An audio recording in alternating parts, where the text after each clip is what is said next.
para que le vayan ya, en el momento que ya el doctor inicie, que puedan ir haciendo sus preguntas, sus aportes, sus comentarios, ¿verdad?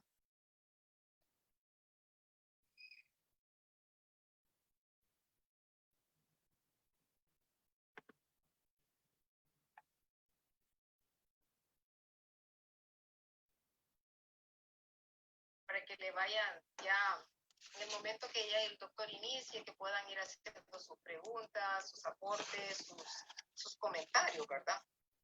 Bueno, ahora sí estamos listos. Muy buenas tardes a todos. Les doy la más cordial bienvenida a este webinar con el tema bioseguridad, mitos y verdades ante el COVID-19.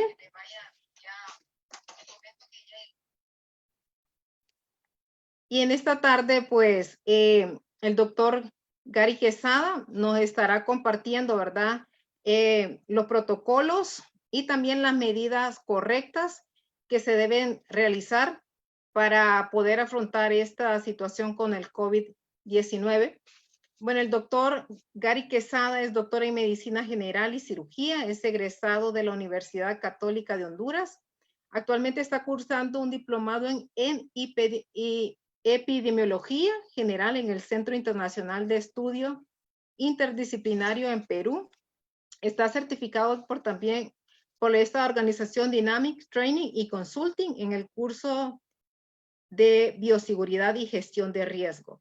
Y como les estaba comentando anteriormente, ¿verdad? Esta va a ser una charla bastante dinámica, participativa, y nos gustaría pues contar con su apoyo. Le damos la más cordial bienvenida al doctor Gary Quesada. Muy buenas tardes, doctor. Ya el tiempo es suyo. Bienvenido. Buenas tardes, Mayra, ¿cómo estamos? Bueno, buenas tardes, buenas noches. Estamos aquí para hablar un poco acerca del COVID. Sí, me gustaría que participemos. Es una enfermedad y hay muchos, después de 4 meses de tener alertas mundiales, hay muchas cosas esenciales que todavía no manejamos bien. Hay muchas cosas esenciales que todavía desconocemos. Entonces, por eso quiero que este tema lo manejemos interactivo. Si tienen alguna duda, si han escuchado algo, alguna duda, pues este es el objetivo principal mío esta noche, aclararlos. ¿Y por qué les hago énfasis en esto? Hace poco hay gente que, por ejemplo, sigue creyendo que el Lysol, que es un producto comercial, es lo suficiente para controlar o hacer que el virus no sea efectivo, ¿sí? En la parte de descontaminación. Entonces, por eso quiero que seamos interactivos. Si alguien tiene alguna duda y me dice, yo he escuchado esto, o nosotros estamos utilizando esto, o cómo debe utilizarse el jabón, o cómo debe utilizar, porque ni aún en eso lo podemos hacer bien todavía. Entonces, eh, yo dividí, podría decir, en cuanto a hablar un poco primero de lo que es el COVID, la parte de la bioseguridad, agregué una parte de limpieza y uso de los antisépticos, y después podemos dar una parte para lo que son mitos que se están dando muy frecuentemente, principalmente en las áreas de América, ¿sí? Entonces, para hablar un poco del COVID, es algo que es reciente, pero nosotros tenemos conocimiento de él como médicos. La primera capacitación que recibimos fue el 31 de enero. Imagínense, estamos hablando que tuvimos tiempo para prepararnos desde enero. Dejamos pasar el tiempo y lastimosamente no se tomaron las medidas necesarias para actuar en ese momento preciso.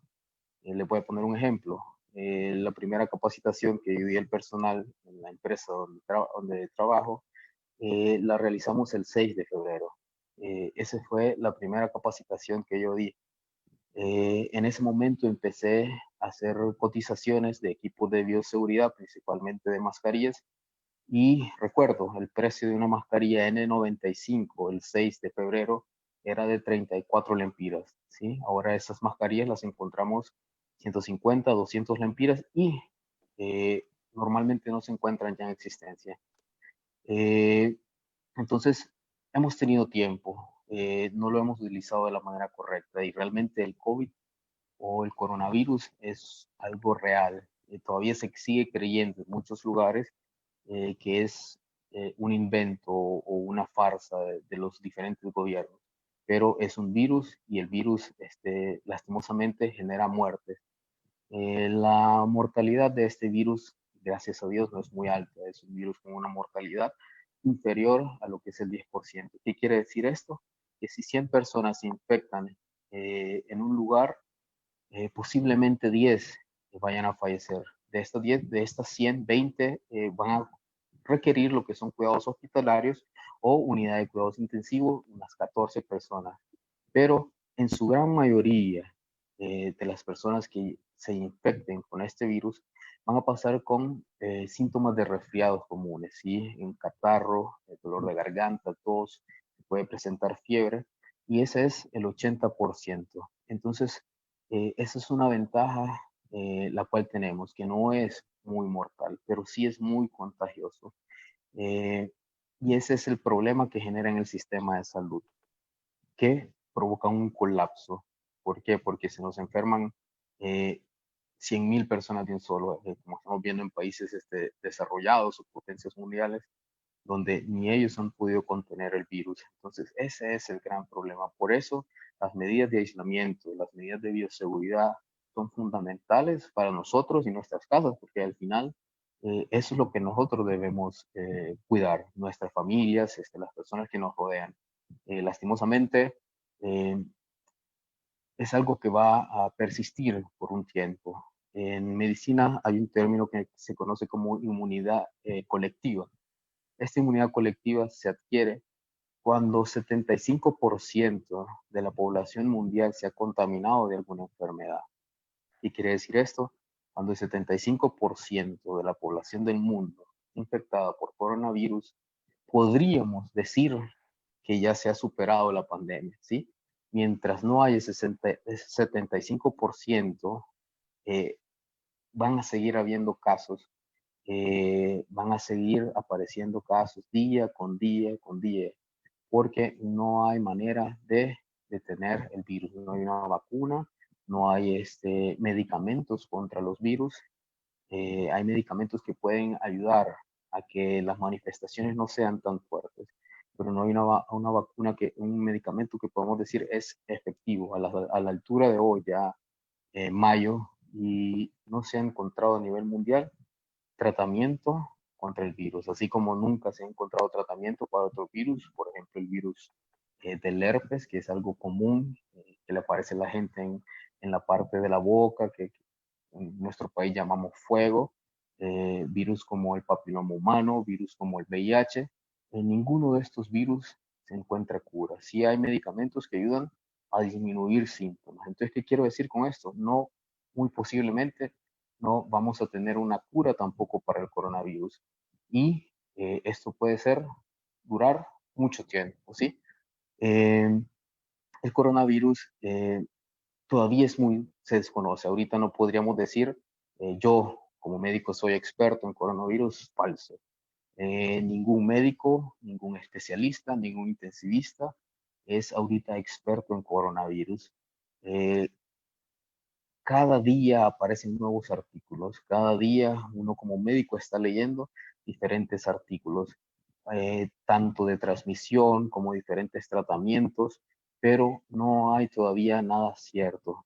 No hay algo que podemos decir y concordar todos que vamos a utilizar este tratamiento o vamos a utilizar estas medidas para poder contrarrestar el virus. Entonces, ¿qué quiere decir eso?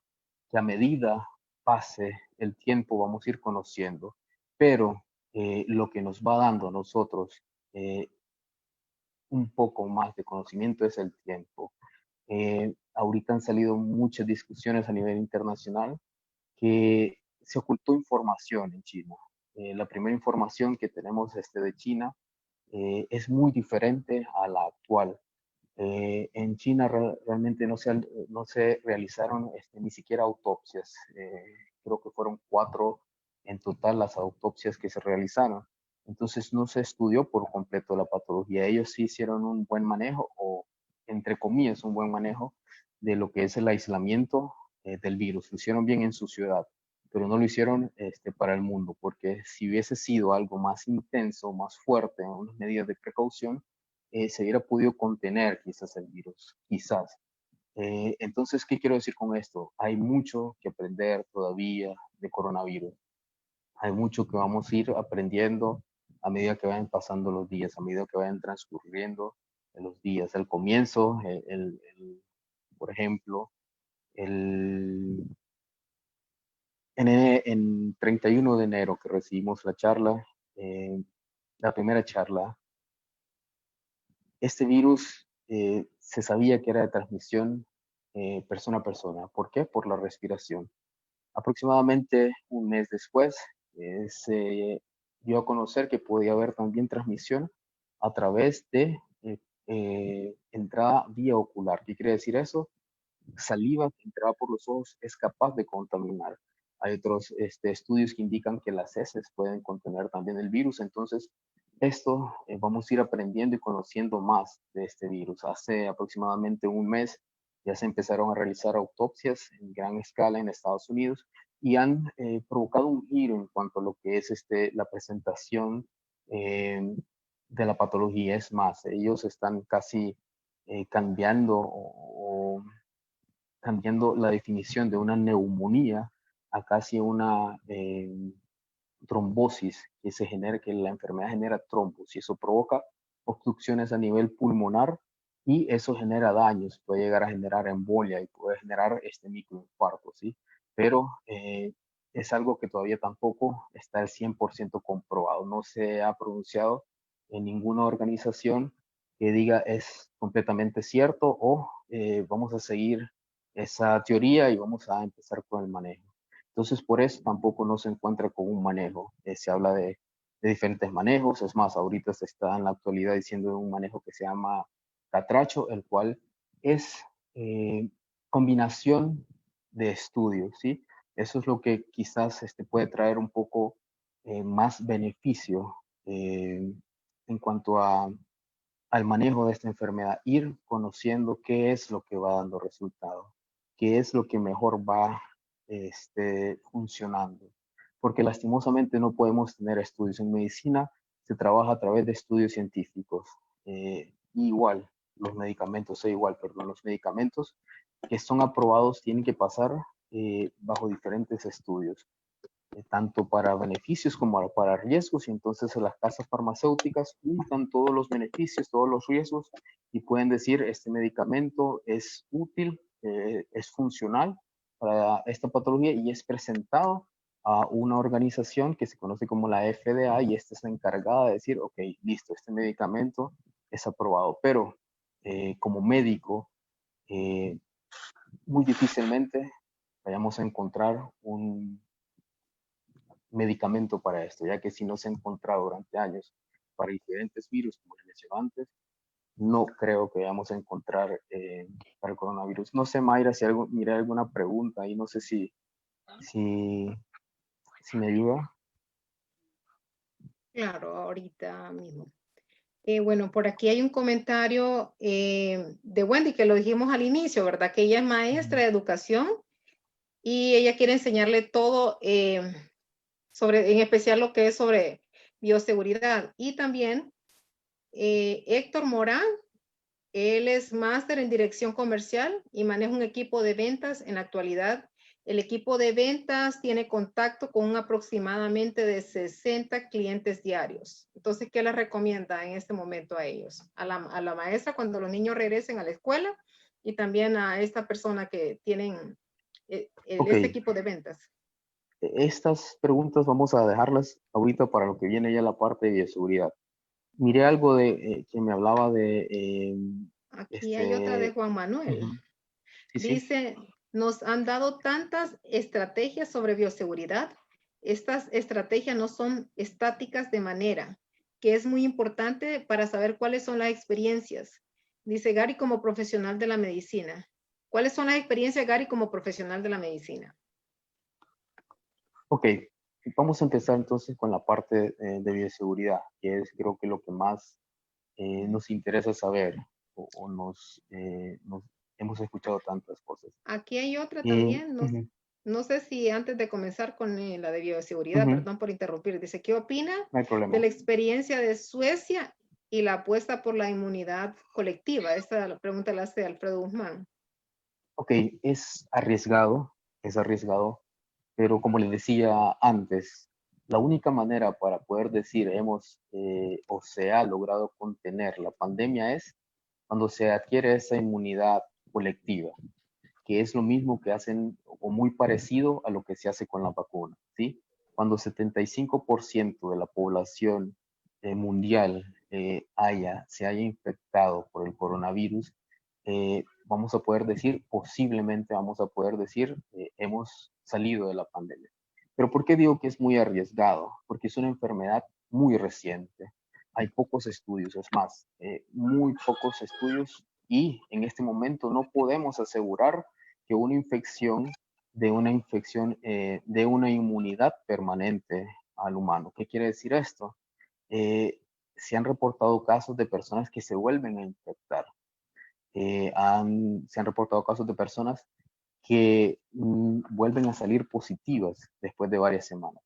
Entonces, en otras enfermedades, por ejemplo, el mejor ejemplo es el de la varicela, ¿sí?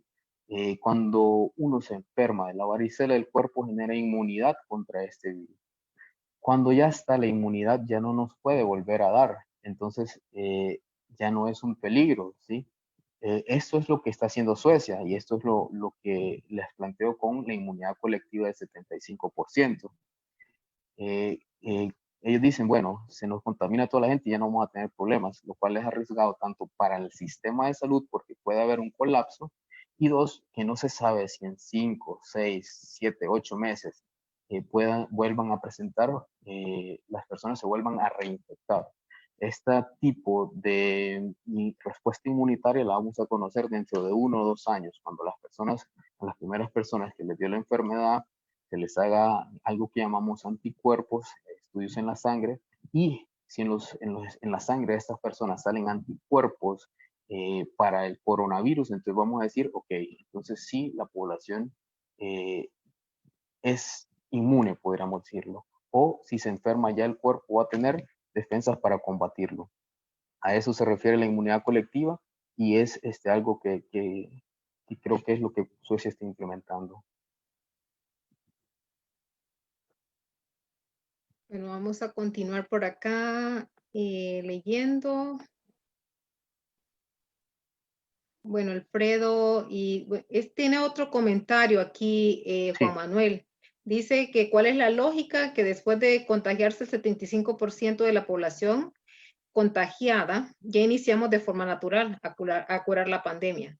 ¿Será que tiene que ver con la inmunidad alcanzada? Dice, no es una visión objetiva ni confiable, es solo una visión idealizada. ¿Qué de seriedad hay sobre por los... Bueno, sí. Ok, listo, ya. Juan Manuel, es lo que comentaba de la varicela, ¿sí? Usted se enfermó seguramente, bueno, yo me enfermé de niño de varicela, ¿sí? Y mi cuerpo adquirió esa inmunidad a la varicela. Entonces, yo puedo estar rodeado ya de 100 personas, 1000 personas con varicela y estoy seguro que ya no me va a dar, porque mi cuerpo ya tiene defensas específicas contra la varicela.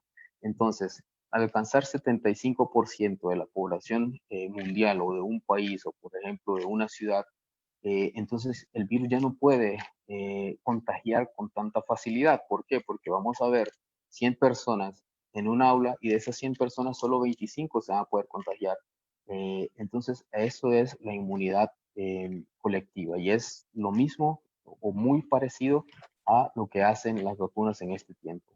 Es algo, como digo, incierto porque tiene que pasar 1 o 2 años para poder tomar muestras a las personas y ver realmente si en el cuerpo de las personas que fueron infectadas por coronavirus se encuentran estos anticuerpos. Entonces es bastante arriesgado ahorita decir con el 75% ya estamos listos. No, o me voy a infectar ahorita porque ya no me va a volver a dar. No, es una enfermedad que todavía está en estudio, es muy reciente y por eso digo, ni siquiera podemos decir hay expertos en medicina de hablar del tema porque la estamos conociendo. Cada día salen estudios, es más, cada día uno tiene que estar leyendo nuevos artículos, nuevos estudios de qué nos están diciendo las potencias, que son los que se encargan más de hacer estudios científicos. Entonces, creo que respondí la pregunta de Juan. Eh, Vamos a seguir con muchas gracias por preguntar y igual si tienen otra duda o algún comentario, así lo vamos a ir resolviendo. Voy a empezar ahora a hablar de lo que es la parte de bioseguridad. La parte de bioseguridad es un tema que nos ha causado pues diferentes pensamientos a nivel mundial, ¿sí? Eh, Realmente no podemos decir hay una bioseguridad efectiva.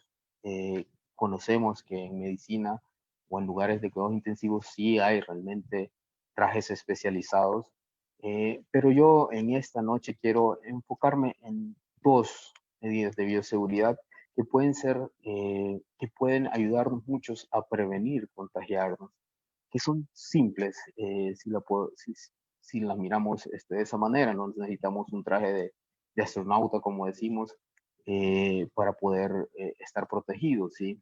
Sabemos que el virus se transmite por la respiración y que también puede haber una transmisión ocular. Entonces, ¿qué es lo que debemos cuidar? Nuestra respiración y nuestros ojos.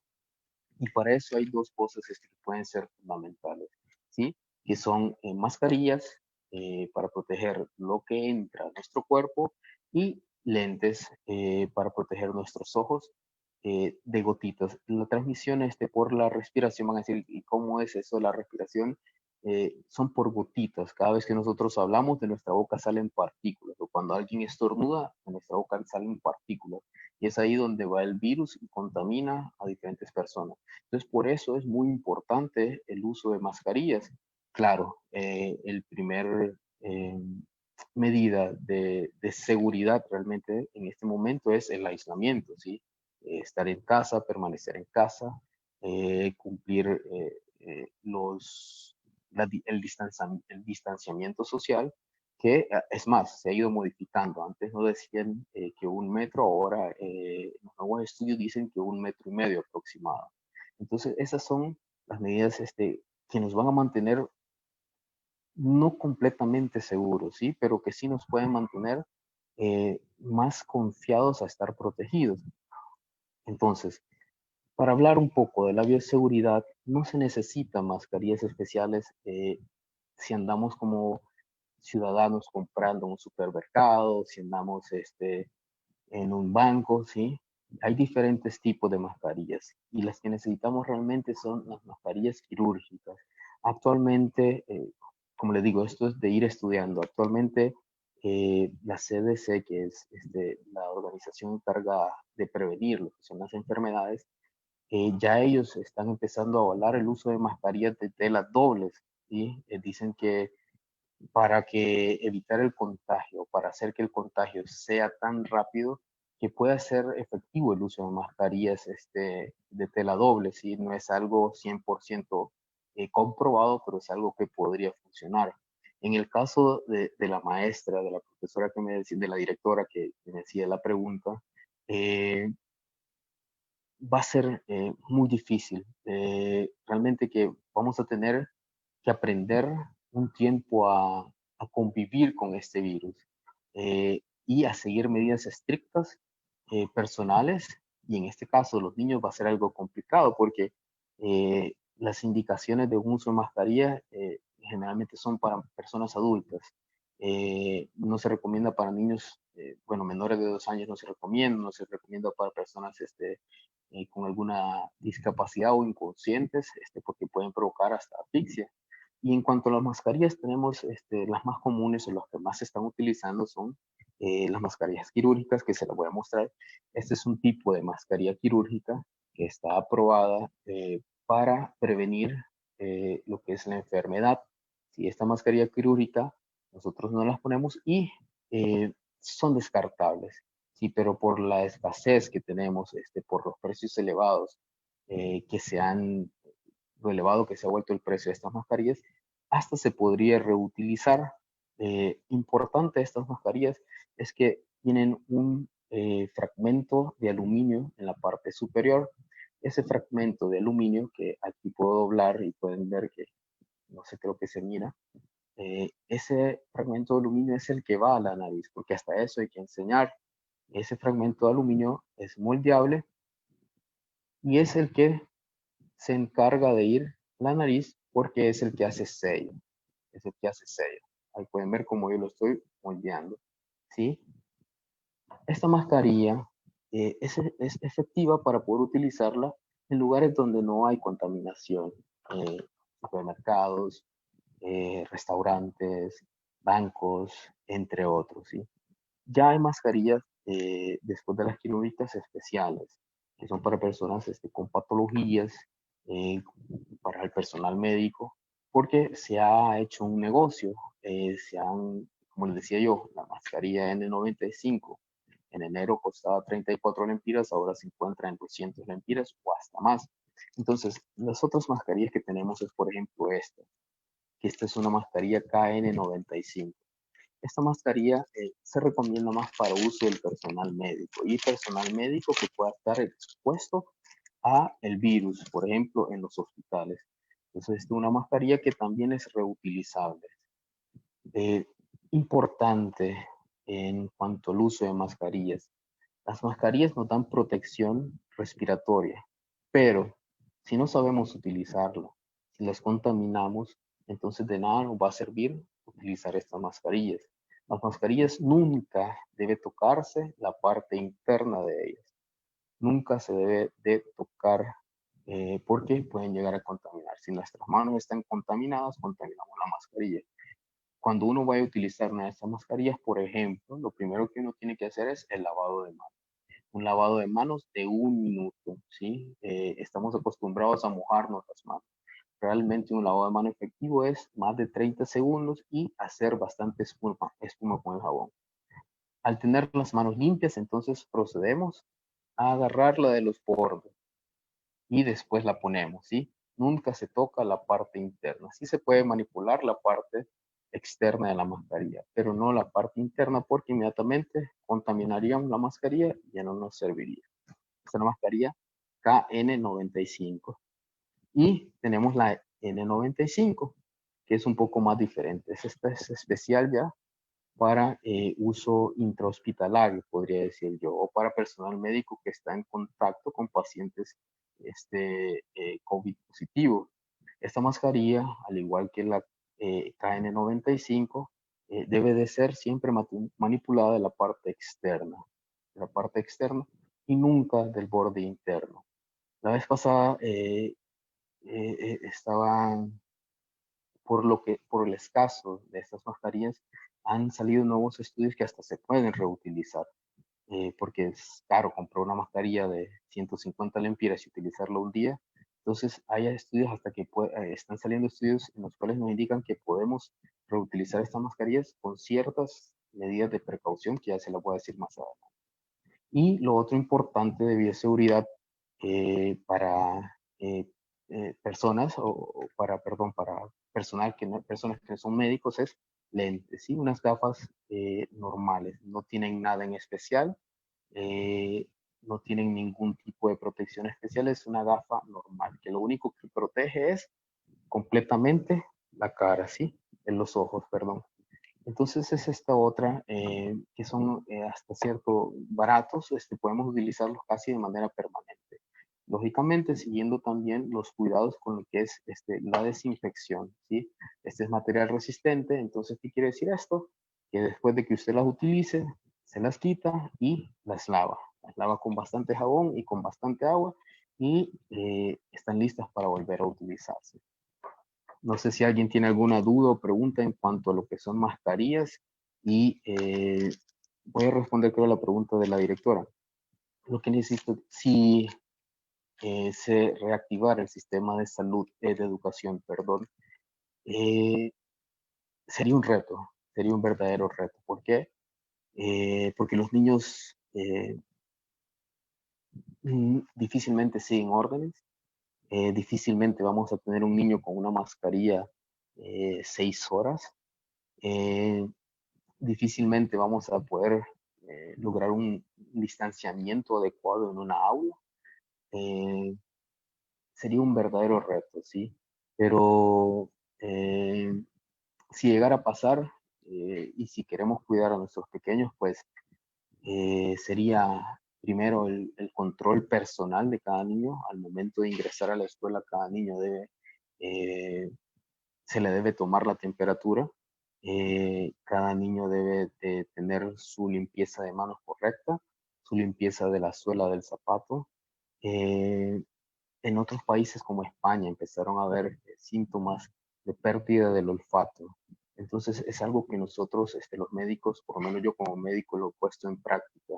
El paciente que anda con resfriado y puedo decir que es sospechoso, entonces le hago una prueba de olfato. ¿Qué hago? Le pongo que cierre los ojos y una sustancia de olor fuerte, puede ser café, puede ser eh, ungüento, cofal, hasta el mismo alcohol, ¿sí? Entonces, ese es uno de los nuevos signos que se han presentado de la enfermedad en España, que la gente perdía el gusto y el olfato. Entonces, sí, esas serían las medidas al ingresar. En el aula, el uso de mascarilla permanente, eh, el distanciamiento de 1 metro, 1 metro y medio, pero es bien complicado. Y usted como directora creo que lo sabe, es difícil mantener a un niño sentado, es difícil mantener a un niño que no vaya a abrazar o que vaya a molestar al otro. Entonces, sí se volvería un reto muy grande. Yo por lo menos considero que no sería adecuado eh, abrir lo que son escuelas presenciales, eh, mínimo unos 2 meses y eh, ir esperando qué pautas nos van dando los países potencias del mundo. Porque si miramos China, cómo está activando su sistema de educación, las medidas de bioseguridad son tremendas. Ellos llegan con mascarilla, antes de ingresar a la escuela la descartan, se lavan las manos, al ingresar se ponen en una pantalla que les mide la temperatura. Luego de eso los hacen llevar mascarilla, que la mascarilla es otro método. Lastimosamente no tengo aquí mi careta, pero es otro método, la careta, perdón, es otro método de bioseguridad bien útil. Entonces es un poco complicado volver a reactivar el sistema de educación y es muy arriesgado para los niños. Y el problema es que se contamina uno, nos contamina la clase completa. Sí, no sé, Mayra, si hay alguna pregunta o... Sí, estábamos pendiente con la respuesta para la Ujú. persona que tiene el equipo de venta de 60 personas. Y sí hay otras preguntas después de esas. Ok, Héctor, lo único que uno tiene que hacer es el cuidado personal. El cuidado personal. Más tarde que temprano vamos a empezar a ver más interacción. Eh, Lógicamente no vamos a poder vivir aislados de un año, 6 meses, qué sé yo, entonces va a haber más movimiento. Entonces ahí es donde digo yo, eh, el cuidado va a ser personal.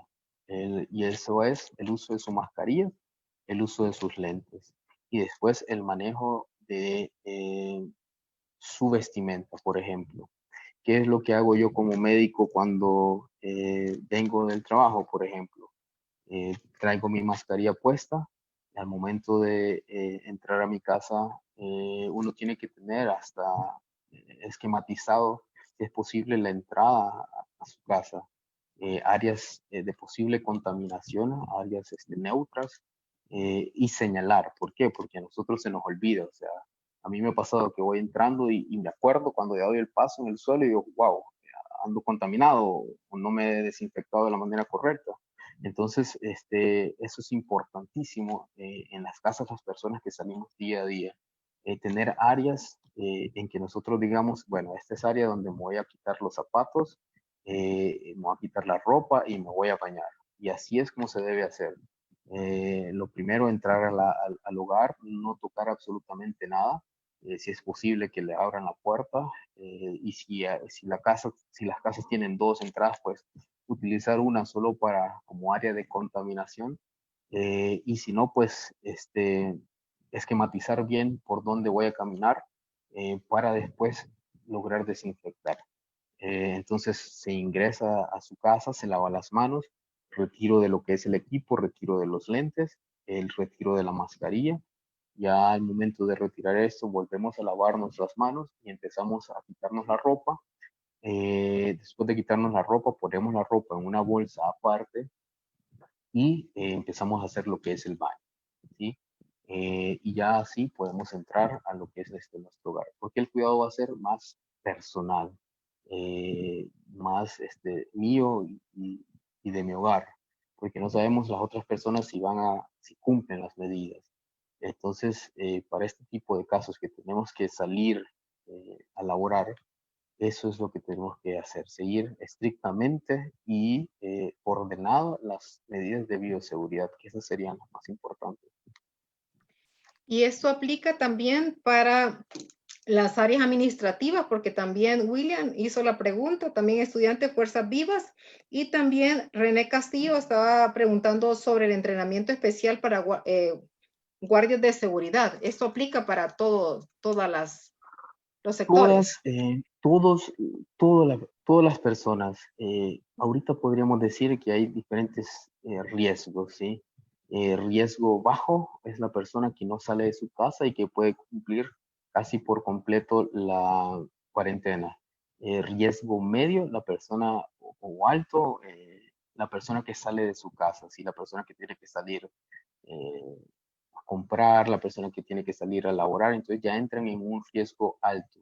¿Por qué? Porque aunque haya distanciamiento, aunque en el supermercado lo hagan hacer fila manteniendo la distancia de 1 metro, adentro ya no se cumplen esas medidas. Adentro ya la gente puede estar a menos de 1 metro, usted puede chocar con otra persona, entonces por eso tiene que ser muy personal, ¿sí? Y entonces eso va a ser personal de cada quien, y en todos los trabajos y todas las áreas. Y ya están los de muy alto riesgo, que ya somos el personal médico. ¿Por qué?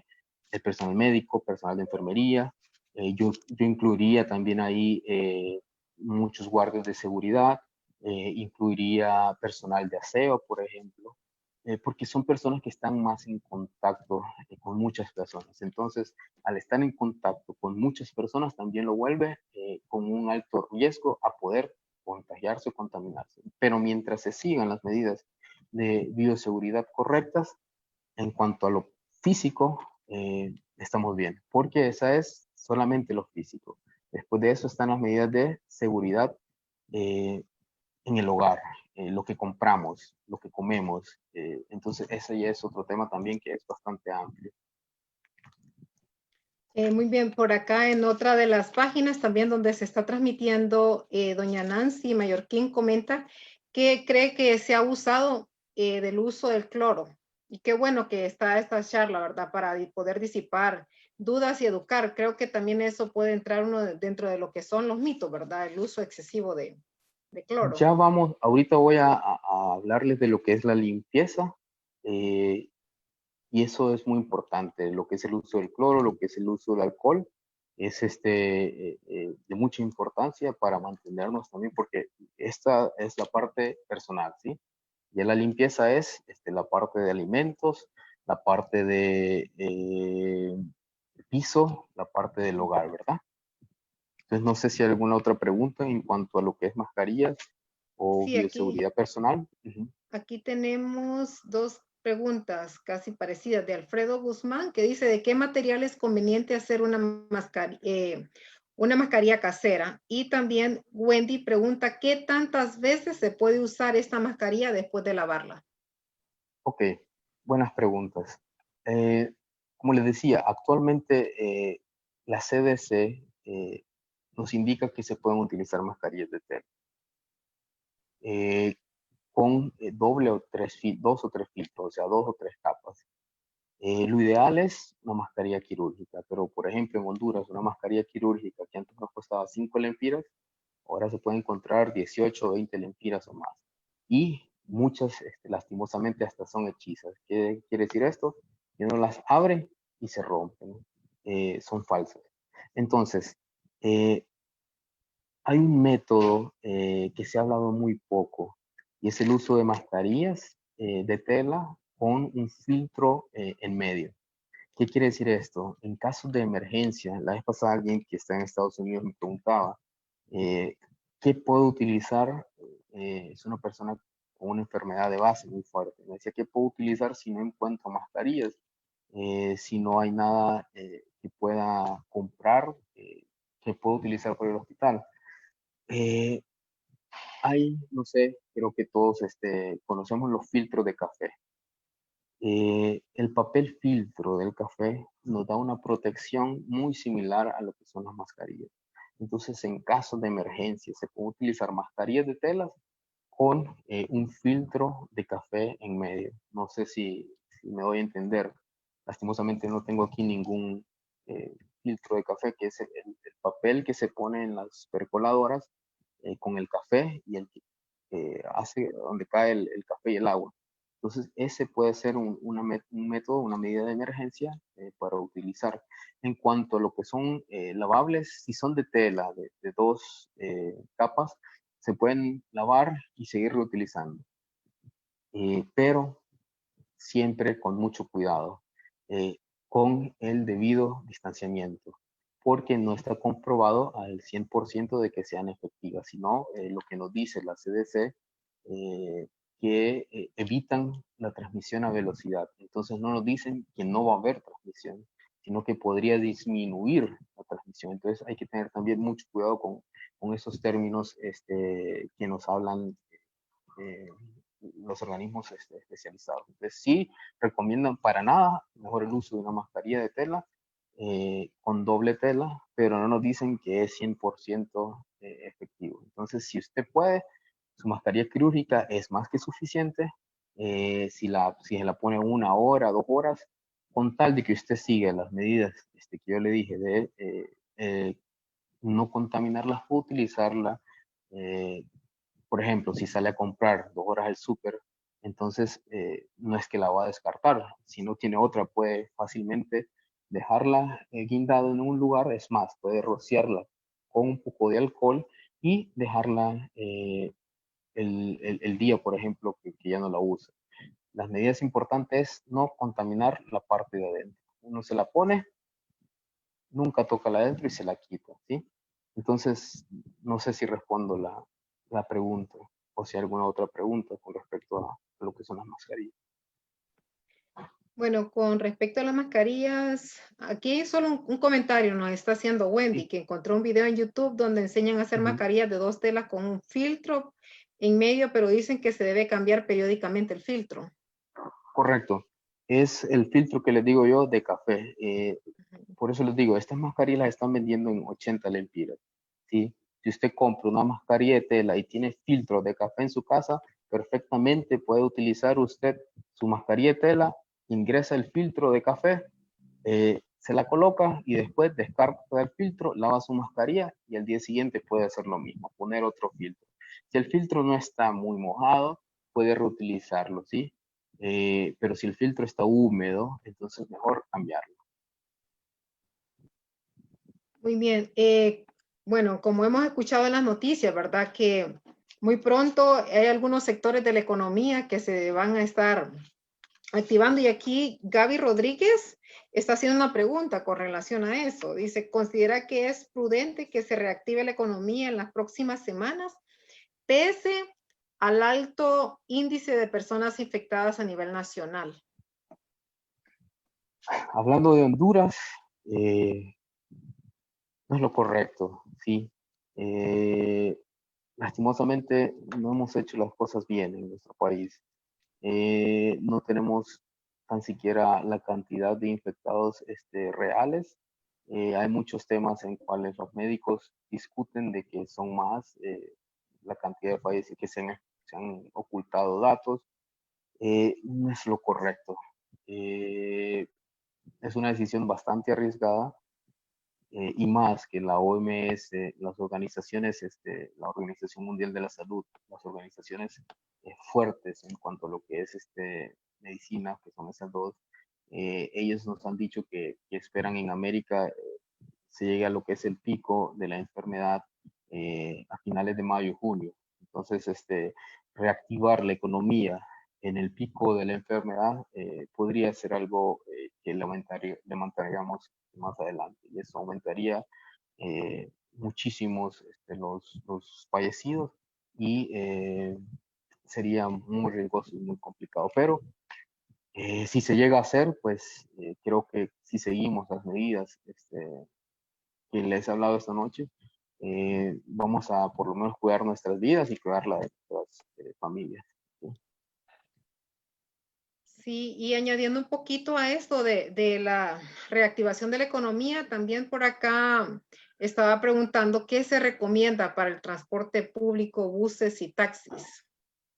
Mire, nosotros somos un país lastimosamente que copiamos todo. Eh, lastimosamente no hay personas que puedan pensar con todo respeto, ¿verdad? Porque hay soluciones, hay maneras que se pueden solucionar o hay maneras que podemos lograr hacer para que la gente pueda trabajar o para que la gente tenga menos riesgo al contagio. Por ejemplo, yo la primera charla que di fue el 6 de febrero. Al personal que tengo a cargo, yo les decía, eh, en estas quincenas que vienen de febrero, empecemos a ahorrar para comprar granos básicos, porque puede venir una crisis fuerte. Eh, y aquí es lo menos que se hace, no se piensa en el futuro, sino que esperamos que tengamos las cosas ya encima y empezamos a actuar y actuamos copiando.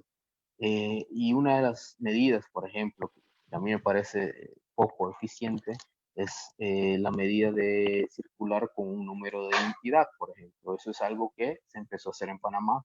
Panamá lo empezó a hacer una semana antes, creo que en Honduras. Y dijeron los panameños, bueno, vamos a circular de acuerdo al número de identidad, lo cual hemos visto que no ha sido efectivo en nuestro país, más bien ha sido un desastre por la gran cantidad de vehículos y de personas circulando día con día. Eh, ¿Qué podría ser una medida más salomónica? Eh, Circular de acuerdo a vehículos, a placas de vehículos. La vez pasada yo le decía el comentario a un policía militar, deberíamos de circular por placas de vehículos, le decía, así como número de identidad. ¿Por qué digo placas de vehículos? Por ejemplo, en mi casa tengo dos hermanos que tienen licencia, tengo mi papá que tiene licencia, a mi mamá que tiene licencia, y yo, somos 5 personas que tenemos licencia. Si las 5 personas tenemos días diferentes de salir, ¿qué quiere decir eso?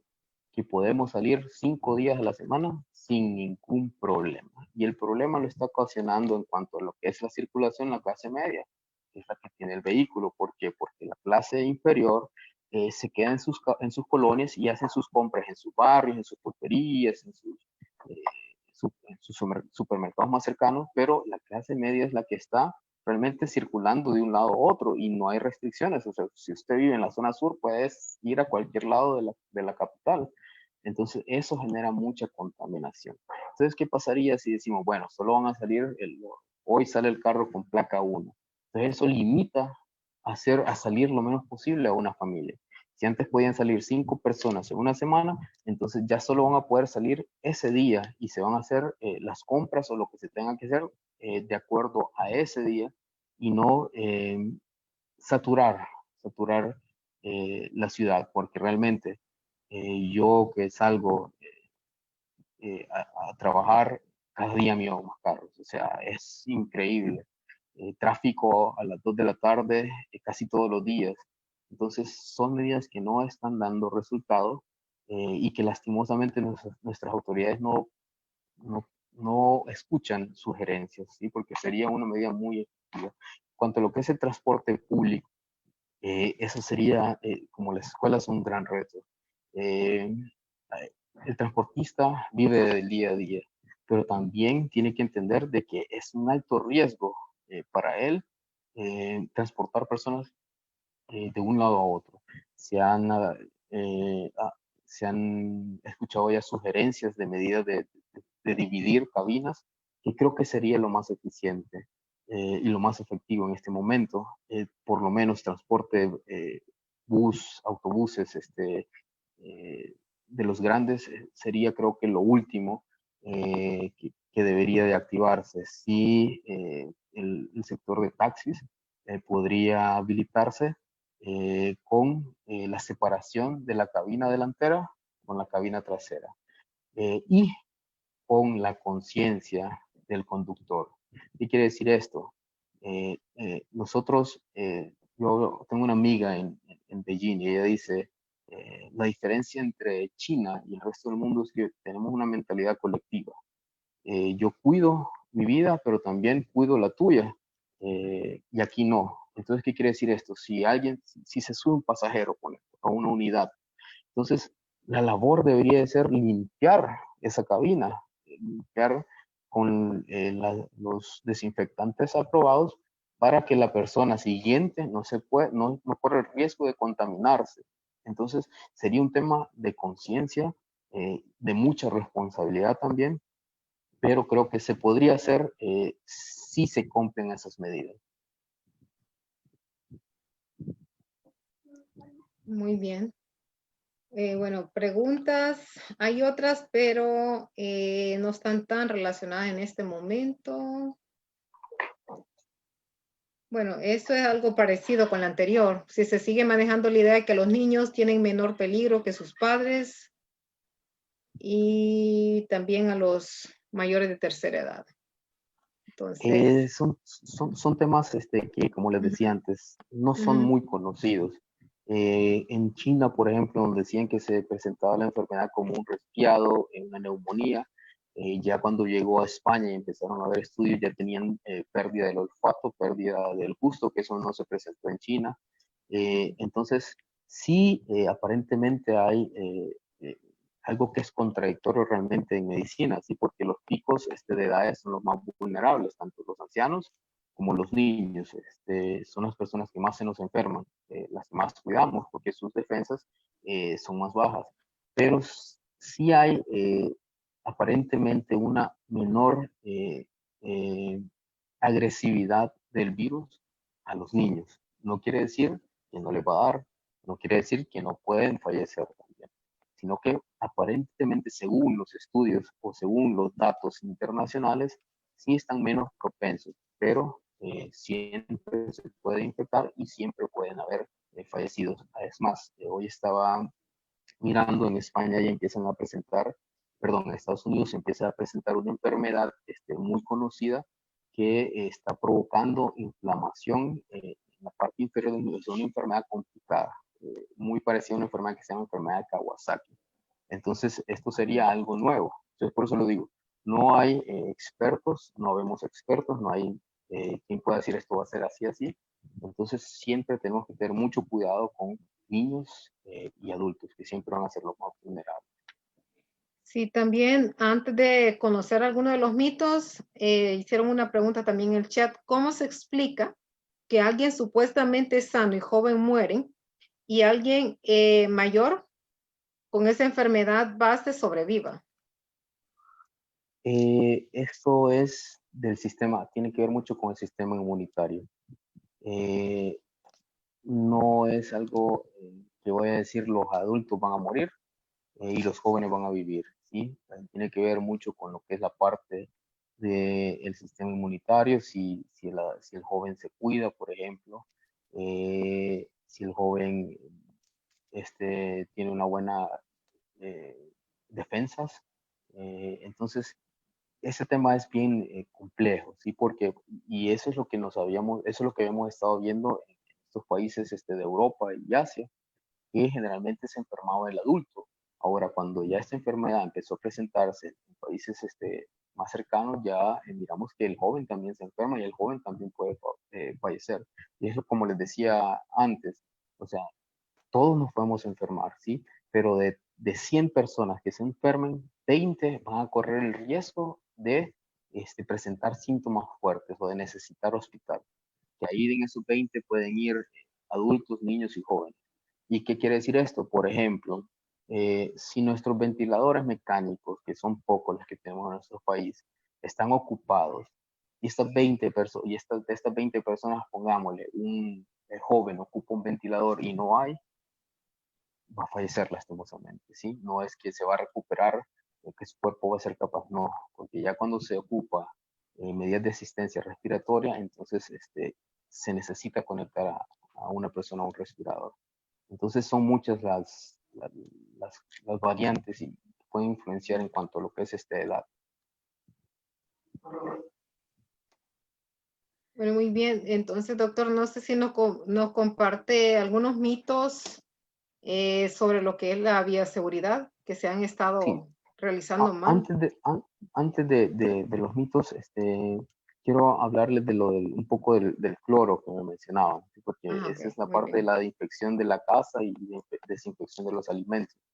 Eh, eh, las sustancias que están a nuestra mano, las más accesibles que tenemos para protegernos o para inactivar el virus son el agua y el jabón para lo que es la parte corporal, el uso de lo que son cloro y el uso de lo que es alcohol. Eh, el virus se ha identificado que puede sobrevivir en diferentes superficies. Por ejemplo, en un metal puede durar hasta 8 días, si no me equivoco. En madera puede durar 2 días. Les estoy diciendo no los días exactos, pero sí para que entiendan que el virus puede durar diferentes días dependiendo de lo que es la superficie. ¿Qué quiere decir esto? Que si alguien contaminado toca, por ejemplo, la manecilla de una puerta, la manecilla de un automóvil, de una puerta de un automóvil, el virus puede durar ahí hasta 6 días. Entonces, ¿qué es lo que, por eso nosotros tenemos que utilizar las medidas de limpieza adecuadas? En este caso sería agua y jabón, abundante agua, o puede ser también cloro. Cloro, que la dilución más o menos del cloro son 4 cucharadas, 5 cucharadas de cloro en un galón. Y el cloro es capaz de inactivar el virus permaneciendo 5 minutos. ¿Por qué les hago énfasis en esto? La vez pasada estaba viendo un medio de comunicación. Estaban reactivando lo que es la venta de comidas rápidas. Había una de las cadenas de comidas rápidas que estaba limpiando las bolsas de harina. Las empleadas que estaban realizando la limpieza rociaban el empaque de harina y se la pasaba a la persona que tenía al lado. La persona que tenía al lado limpiaba con una franela. ¿Qué es lo que estaban haciendo ahí? Absolutamente nada, absolutamente nada. Si una de esas bolsas estaba contaminada, contaminó todas las bolsas. ¿Por qué? Porque el cloro debe permanecer aproximadamente 5 minutos en superficies para inactivar el virus. Entonces nosotros tenemos que limpiar y dejar esa cualquier superficie en cloro 5 minutos. El alcohol se ha visto que puede ser un poco más rápido en cuanto a la inactivación del virus. Concentraciones de alcohol de 70% para lo que son objetos, o sea, por ejemplo, el teléfono celular, cada vez que usted entra a su casa, tiene que desinfectar su teléfono. ¿Y cuál es la manera más efectiva? Con alcohol. Lo pasa con una toallita, con un algodón, que quede húmedo por lo menos 1 minuto. Porque igual, si solo lo pasa y el alcohol se seca, entonces no estamos haciendo nada. Y ahí va lo que es más importante. Nos dice que tienen que ser alcohol antibacteriales con alcohol arriba del 70%. La verdad es que puede ser arriba del 60% para el cuerpo, pero ¿qué es lo importante? Utilizar el antibacterial y que permanezca en nuestras manos mínimo 1 minuto. ¿Por qué? Porque si no, no inactiva al virus. ¿Qué es lo que hacemos nosotros? ¿Qué es lo que hemos aprendido a hacer? Restregar nuestras manos y con eso el alcohol se evapora. Entonces no estamos haciendo nada. Es tomar el alcohol gel, aplicarlo en nuestras manos completas y que estas por sí solas se sequen 1 minuto aproximadamente. Porque si no, entonces no estamos haciendo las cosas de la manera correcta. Cuanto mitos, creo, ¿verdad? Vamos. algo que está pasando aquí en nuestro país es lo del manejo de cadáveres, ¿sí? Es un tema muy triste realmente. Una vez alguien fallecido, deciden medidas muy estrictas de bioseguridad, y esos cadáveres van empaquetados. Claro, no se permite eh, el desarrollo de un acto fúnebre por el peligro o contaminación, pero no hay, los cadáveres no transportan el virus, ¿sí? Porque va con todas las medidas de bioseguridad eh, resguardado, podríamos decir. Entonces, ese es un mito que la gente dice, no lo vamos a dejar entrar aquí porque nos va a infectar. No, más bien el peligro es las manifestaciones, que están la aglomeración de personas que no permiten que pase un cadáver, ¿verdad? Entonces, eso es un mito. Eh, el microdacin, por ejemplo, es algo que no está comprobado. Es un antiséptico que se utiliza para superficies, pero no está comprobado del todo. Por ejemplo, ¿y cómo podemos este, contrarrestar o poner en duda el uso de este producto? Si la transmisión se puede dar a través de los ojos, ¿cómo vamos a utilizar este producto en los ojos? Entonces, no es comprobado de que tenga una efectividad importante en nuestra boca, porque esa es la manera que lo están utilizando y que se aplica en la boca y que eso hace, esteriliza virus y bacterias, pero no es del todo comprobado. Si usted tiene síntomas, si usted se siente mal, lo ideal es que busque atención médica, no que utilice los productos que se han estado manejando. La vez pasada uno de los noticieros dio hasta un esquema: utilizar microdacin, utilizar zinc, utilizar ivermectina, o sea, no. Lo ideal es, si usted se siente mal, busque un médico, busque a una unidad de salud, porque puede correr peligro su vida, ¿sí? Que hizo mención sobre esto, yo vi una pregunta por aquí que hablaba de qué tipo o qué medicamentos se podían tomar. Vamos si la encuentro por acá. Si alguien hizo alguna pregunta sobre si se podían tomar algunos medicamentos. Ok, con esta pregunta no hay medicamento, ¿sí? Dice, Ujú. antibiótico, dice, ¿son eficaces los antibióticos para prevenir o tratar el COVID-19? Esta pregunta creo que va dirigida porque se está utilizando acitromicina. Empezar porque los antibióticos son utilizados para bacterias, que son totalmente diferentes a los hongos. La citromicina, por ejemplo, es un antibiótico. Se ha visto que el asociarlo ha dado quizás efectos positivos en algunos pacientes de diferentes esquemas, pero nada de esto es científicamente comprobado. Nosotros nos manejamos por estudios científicos.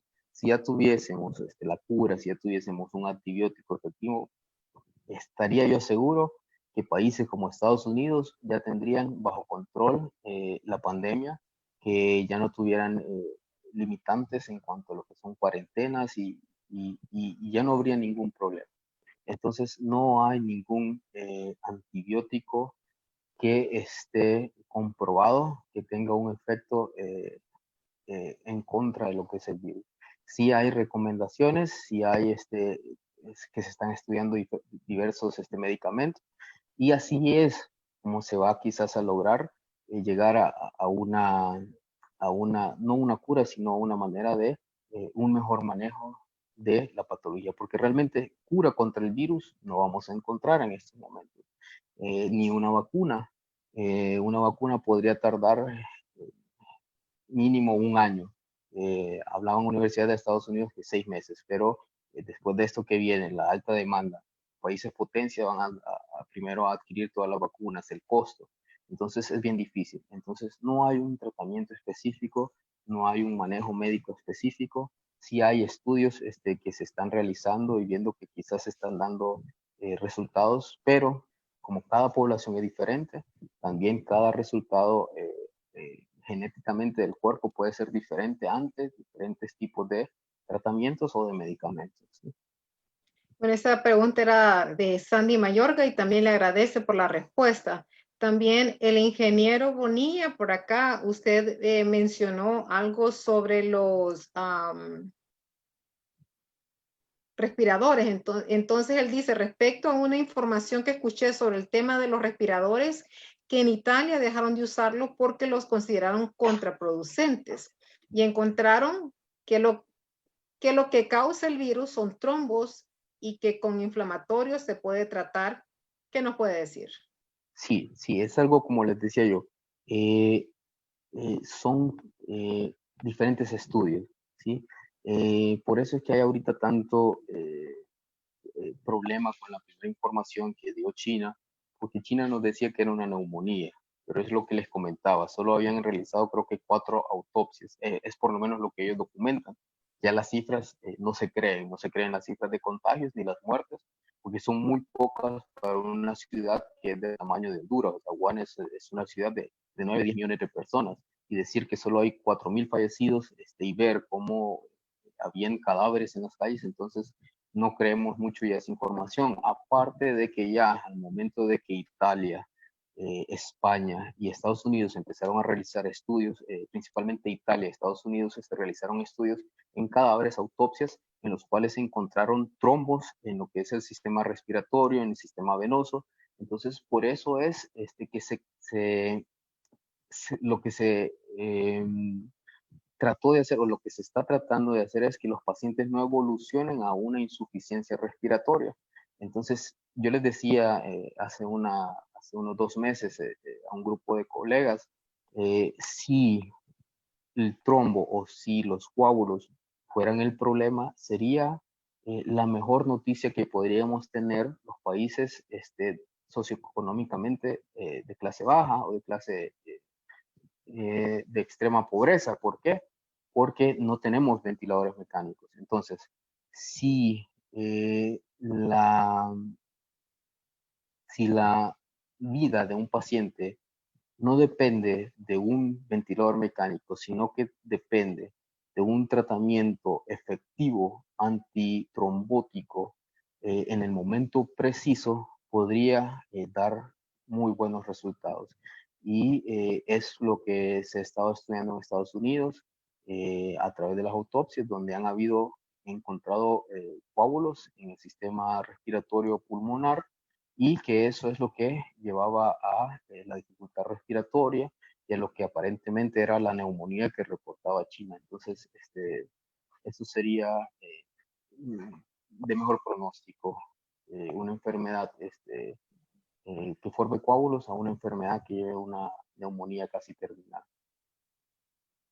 Por aquí también Alfredo Guzmán hace una pregunta. Enjuagues bucales y gárgaras o tomar agua con frecuencia, mito o realidad. Se aloja el virus en la garganta porque se hicieron muy virales, ¿verdad? Algunos también, algunos Sí, videos de que algunos té, que los calientes, incluso es, estuvieron hablando de una secadora. ¿Qué nos puede decir sobre eso? ok, ok. Son temas bien controversiales, ¿sí? ¿Por qué? Porque no son nada científicos. En medicina nos guiamos por la parte científica. Decir, bueno, le doy a 100 pacientes este antibiótico y a 99 le llega. Sí, entonces yo ahí ya voy comprobando resultados de manera científica. Empezaron a ver eso de la secadora, de que la gente que tomaba té, eh, el virus, la capa de lípidos se desintegraba. Todos esos son creencias, podría decirlo yo ahorita. Creencias, y sí podría entrar en la fase de mitos porque no es nada comprobado científicamente. Si tuviera un resultado efectivo, entonces se estaría haciendo todo el mundo.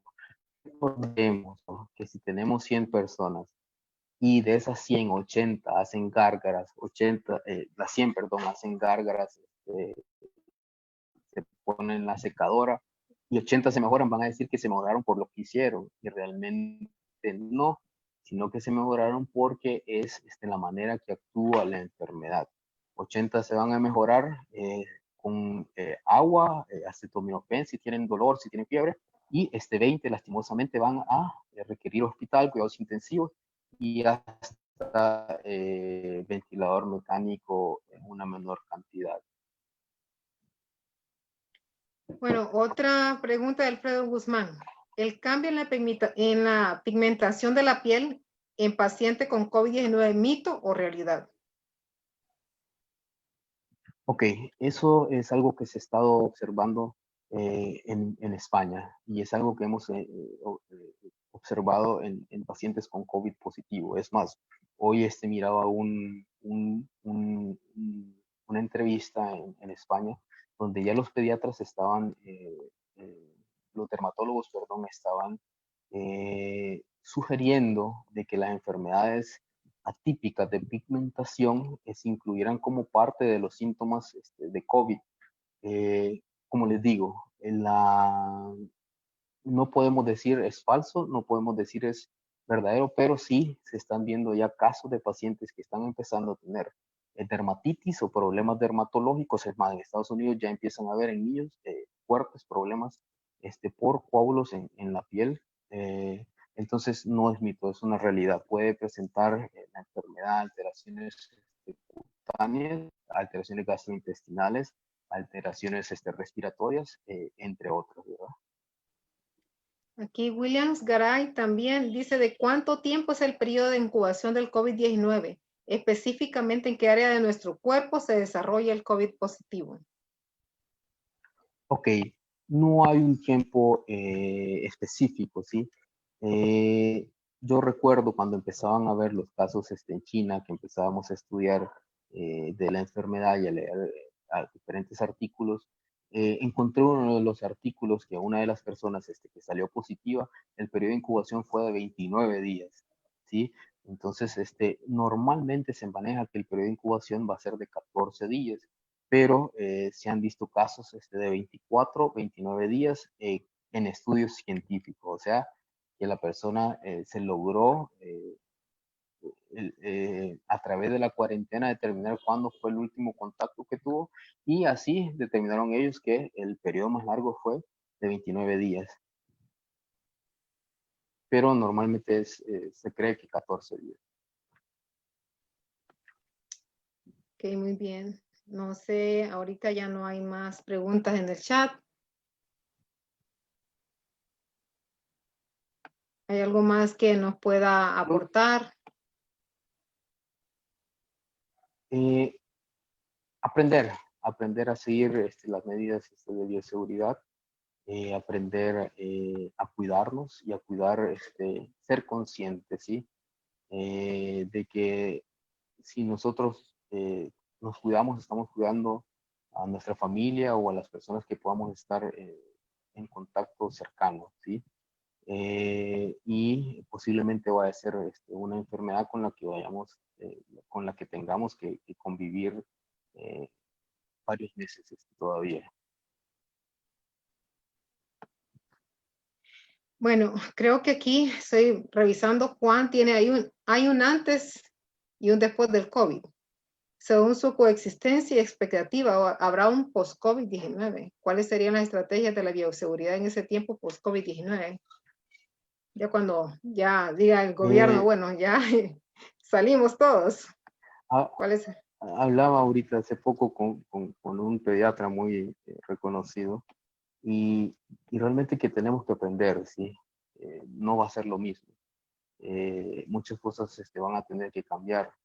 Él me hacía mención de, por ejemplo, la cultura oriental o decía el ejemplo de Japón, donde dice ellos, cuando hay una persona enferma de una enfermedad respiratoria, lo primero que se hace es un cubrebocas, y esto hace miles de años. Eh, ¿Qué más hace esa cultura? Deja sus zapatos afuera de las casas, o sea, ellos entran a las casas descalzos prácticamente, no se saludan de mano, sino que el saludo es con reverencia y a una cierta distancia. Entonces sí van a haber cosas que van a tener que cambiar, que vamos a tener que cambiar. Lastimosamente no podemos decir será en un mes, 2 meses, Estudios de universidades importantes de Estados Unidos mencionaban que esto puede llegar hasta diciembre o mucho tiempo más. Entonces, hay que cuidar nuestra parte emocional porque son las cosas que se van a presentar después de esto. Problemas emocionales, de ansiedad, problemas de dermatitis por el uso de cloro. Es más, yo en la empresa donde laboro, ya mi personal de aseo ya está presentando alteraciones dermatológicas o de piel por la exposición a este tipo de desinfectantes y problemas también respiratorios por el mismo uso de mascarillas constante. Entonces, vamos a tener que seguir aprendiendo mucho de este virus y les hago conciencia, por ejemplo, a la directora. eh, los niños son muy vulnerables en lo que es la parte emocional, ¿sí? Hay que tener mucho cuidado con nuestros hijos, porque ellos no exteriorizan. Ellos están escuchando las noticias, ellos están escuchando los problemas, y se conservan todos, ¿sí? Entonces, posiblemente vamos a tener que lidiar con comportamientos de ansiedad en niños o de que se vuelvan un poco más agresivos. Entonces hay que tener mucho cuidado con el comportamiento de los niños. Muy bien, aquí hay otra pregunta. Permítame un momentito.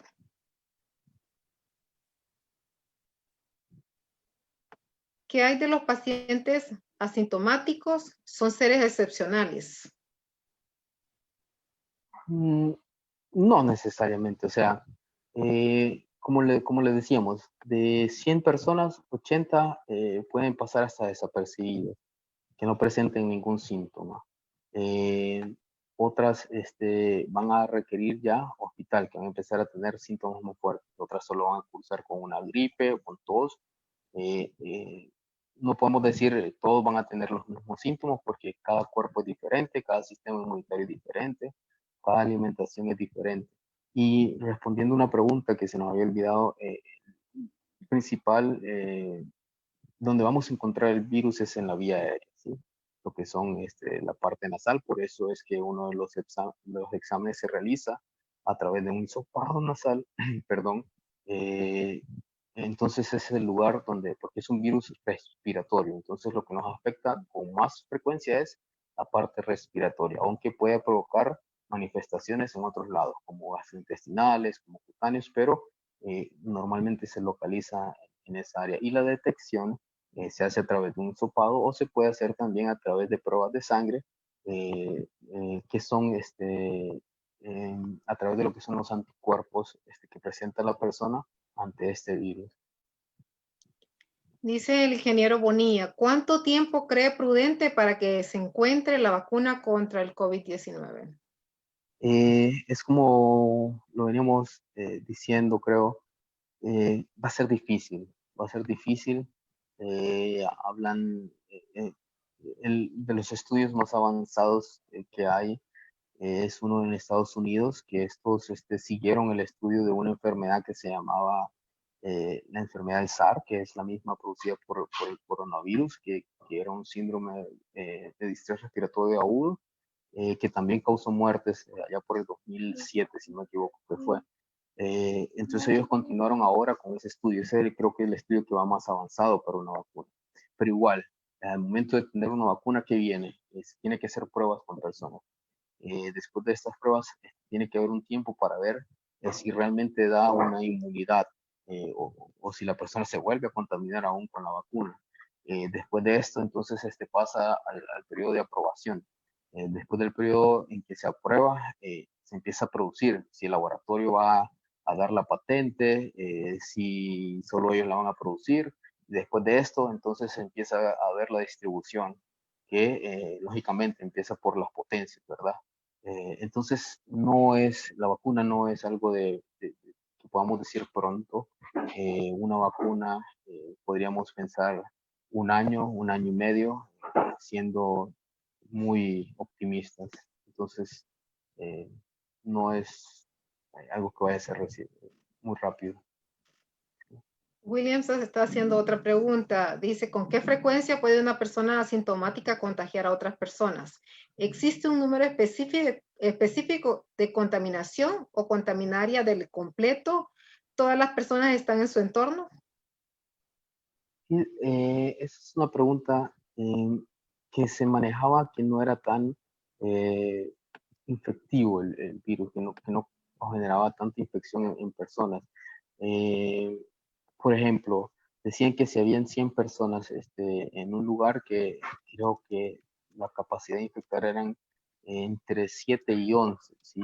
Pero eran estudios, son estudios de febrero más o menos, lo cual no creemos que esto sea así, porque se ha visto demasiada contaminación, mucha infectividad, pero si no estoy equivocado, eran de 7 a 11 personas. No es eh,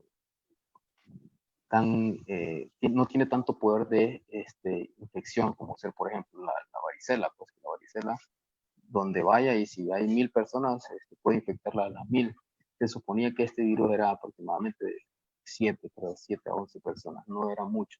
Pero igual no es algo comprobado del todo por lo que estamos viendo. Sí, bueno, algo que me ha asombrado a mí, si tanto, bueno, nosotros en comparación con otros países, España, Italia o Francia, se tomaron medidas, pero a pesar de esas medidas que el gobierno ha tomado, ha plasmado, hay un gran número de contagios. ¿A qué piensa que se debió esta situación? Ok, la vez pasada me hacían esa pregunta. Realmente estos países no tomaron medidas. Realmente las medidas fueron cuando ya tenían la infección encima. Por ejemplo, la manera en que llegó la enfermedad a España fue a través del el Festival de la Moda de Milán. Sí, unos turistas que fueron de Barcelona ya estaba en Italia y ahí se contaminaron y empezó ahí a haber casos ya en España. Entonces ellos tomaron las medidas cuando venía comenzando, por decir así. Nosotros sí tuvimos tiempo para tomar esas medidas. ¿Por qué? Porque miramos que llegó a Italia, que llegó a España, que llegó a Estados Unidos. Yo a, les decía a las personas de la empresa, nuestro escudo iba a ser Estados Unidos. ¿Por qué? Porque no hay vuelos intercontinentales. Creo que había un vuelo intercontinental a Honduras, pero no hay vuelos intercontinentales a nuestros aeropuertos, ¿sí? Entonces, a la medida que se iban identificando estos pacientes sospechosos o sintomáticos, entonces en estos grandes aeropuertos se detectaban y se aislaban. Entonces eran realmente nuestros escudos, ¿sí? ¿Qué es lo que teníamos que hacer en nuestro país? Al momento de tener un paciente y verle su pasaporte, viene de Italia, viene de España, entonces aislamiento que fue lastimosamente lo que no se realizó y fue así como ingresó la enfermedad a nuestro país por personas que venían de diferentes lugares de Europa y no se aislaron ni se tomaron las medidas. Creo que se confió mucho en cuanto a lo que es el periodo de incubación y es por eso digo, se cree que son 14 días, pero en un estudio de la ciudad de Wuhan se logró determinar que en una persona pudo ser hasta de 29 días, que es bastante tiempo. Ok, muy bien. Aquí hay otra pregunta. ¿Cuánto tiempo tenemos para más preguntas, doctor? No sé si unos 10 minutos. Ok, ¿qué porcentaje de vida hablando médicamente tiene una persona con COVID-19 positivo? Que es Eh, cardiópata, presión arterial, etcétera. no podemos dar porcentaje de vida, es algo que yo por lo menos como médico he aprendido muy bien. Podemos tener una enfermedad con un cáncer terminal y no puedo decirle yo, por como lo miramos, porque vamos a estar en los exámenes, decirle, bueno, tiene 2 meses de vida. Aún existiendo estudios científicos, aún existiendo, ¿por qué? Porque cada persona es diferente, cada sistema inmune es diferente, aquí hasta la parte emocional puede influir, la parte emocional de cada persona y cómo se enfrente la patología. Lógicamente, son personas que están en más riesgo. Personas, se ha determinado que personas con cardiopatías, personas con obesidad, son personas que están con más riesgo que la persona normal o la persona sin ninguna de estas patologías, pero no podemos decir con un porcentaje específico. Lo que sí sabemos es que lo que les menciono, 20% de estas personas van a necesitar quizás hospital, de los cuales 14 o menos va a ocupar ventilador mecánico y aproximadamente 9, 10 van a fallecer. Pero todo eso depende de muchos factores, desde el manejo que se le da, el manejo inicial, cuánto tiempo transcurrió, cómo están los síntomas, cuánto tiempo ha pasado, el estado de salud de la persona. Entonces, no hay un porcentaje específico, perdón, pero sí son personas que están con más riesgos a fallecer. Ok, bueno, aquí esta es una de las preguntas. Yo tengo entendido también que si una persona tiene el sistema inmunológico un poco más fuerte o está utilizando lo que es vitamina C, tiene pocas probabilidades de contagiarse. ¿Ese es un mito? ¿Es una realidad? No podríamos decir que es mito, porque las vitaminas nos vuelven más saludables para enfrente o para cualquier enfermedad, ¿sí? Una persona que está con mejor ese sistema inmune está mejor nutrida, entonces sí hay un mejor comportamiento ante la enfermedad. O como es, entonces sí se ha visto que hay mejoría en lo que son resfriados en general, en el uso de vitamina C, por ejemplo, y el uso de vitamina D. Pero esto no nos quiere decir de que no se va a enfermar, tampoco nos quiere decir de que no puede fallecer, pero sí posiblemente pueda enfrentar mejor a lo que es la patología. No hay, no podemos decir, hay diversos estudios científicos que nos digan las personas que tomaron vitamina D o las personas que tomaron vitamina C no fallecieron. Pero lógicamente es como si usted come y no come. Si come bien, entonces su cuerpo va a estar más fuerte para pues enfrentar lo que venga, no solo una enfermedad, ¿verdad? En este caso igual, si el cuerpo tiene más nutrientes, más vitaminas, puede estar más protegido ante cualquier tipo de enfermedad y eso, pero no es obligatorio, que si porque tomo vitamina C no me voy a enfermar, no. O porque si tomo vitamina D no me voy a enfermar, poco. Y si lo puede hacer, pues se puede, no hay ningún problema, ¿sí? Ok, muy bien. Gracias, doctor. ¿Hay alguna otra recomendación que usted quiera compartirnos? Visitar su médico, si se siente mal, visitar su médico. La enfermedad ha variado mucho a lo que conocimos de Wuhan. Eh, eh, entonces, si hay síntomas respiratorios, si hay fiebre, si hay pérdida del olfato, pérdida del gusto, entonces visitar su médico. No tengan miedo. El mito completamente de que las pruebas estén positivas y de que anden infectando en las casas, eso es mito. Claro, usted tiene que, si usted le van a hacer una prueba en su casa, ver de que con lo que van a hacer esté sellado, de que la persona se cambie los guantes o utilice los guantes nuevos para tomarle una muestra, de que la muestra venga empaquetada, sí, pero es mentira de que van a ponerle un positivo a una muestra solo porque sí, ¿verdad? Eh, entonces, eso, tener esos cuidados. Si hay algún síntoma, visitar su médico, no tener miedo, no tener temor y entre más rápido uno actúa en todas las enfermedades, no solo en esta, entre más rápido se actúa, mejor pronóstico hay. ¿Qué quiere decir esto? Por ejemplo, un paciente con dengue, que es tan común en nuestro país, tiene fiebre 5 días y lo dejamos pasar, ese paciente no puede fallecer por una hemorragia o por alguna otra complicación del dengue, ¿sí? Pero si nosotros lo llevamos al tercer, cuarto día y estamos controlando los niveles, en este caso, croquetas y los síntomas que vaya presentando el paciente, es mejor pronóstico. Entonces, siempre, cualquier enfermedad que se trate de manera inicial rápida, tiene mejor pronóstico que aquellos pacientes que vayan ya con dificultad respiratoria, que vayan ya con alguna neumonía, en teoría, ¿verdad?, desarrollada. Entonces, cuando inician los síntomas, visite su médico, pregunte, hable, que va a tener mejor pronóstico. Y no necesariamente es COVID y no necesariamente tampoco va a fallecer, ¿sí? Sino que tiene mejor pronóstico si lo hace, si actúa de manera rápida e inmediata.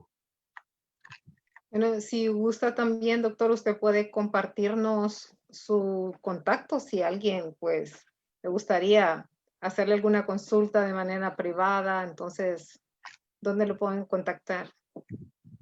Pueden hacerlo a través de mi Facebook, Gary Quesada, Quesada con S, o pueden hacerlo a través de Gmail, Gary Quesada, hn@gmail.com. Gary Quesada con S también, hn@gmail.com. Bueno, agradecerle entonces, doctor, por su tiempo y todas las recomendaciones Gracias. que nos ha brindado en esta noche. También a todas las personas que nos han seguido a través de Facebook Live en la página de Levántate Mujer y también la página de Mayra Martínez. Y a ustedes también que han estado aquí muy activos a través de Zoom, e invitándoles también para el día de mañana que también, ya que el doctor mencionó esa parte emocional, ¿verdad? Entonces va a haber una invitada también. El día de mañana es una conferencista mexicana. Ella nos va a hablar sobre las herramientas emocionales para manejar las crisis y crecer con ella con un método que se llama Ser Mejor Ser. Ella también es psicoterapeuta de la misma hora, 6 de la tarde. Y está en mi página la información de Mayra Martínez para que ustedes lo compartan con sus amigos y familiares. Igual queda grabada en la página, en ambas páginas, ¿verdad? Levántate Mujer y Mayra Martínez, queda grabada esta transmisión para que de igual manera ustedes la puedan compartir, porque la información que nos ha traído el doctor en esta noche ha sido una información de muchísimo valor, y recordarles, ¿verdad?, que pueden seguirle y cualquier consulta, pues estamos a la orden. Muy agradecido, dice William. Gracias, William. Ahí vamos a estar en contacto también. Es un placer, es un placer. Bueno, muchísimas gracias. Feliz noche y que Dios les bendiga. Buenas noches. Dios los bendiga.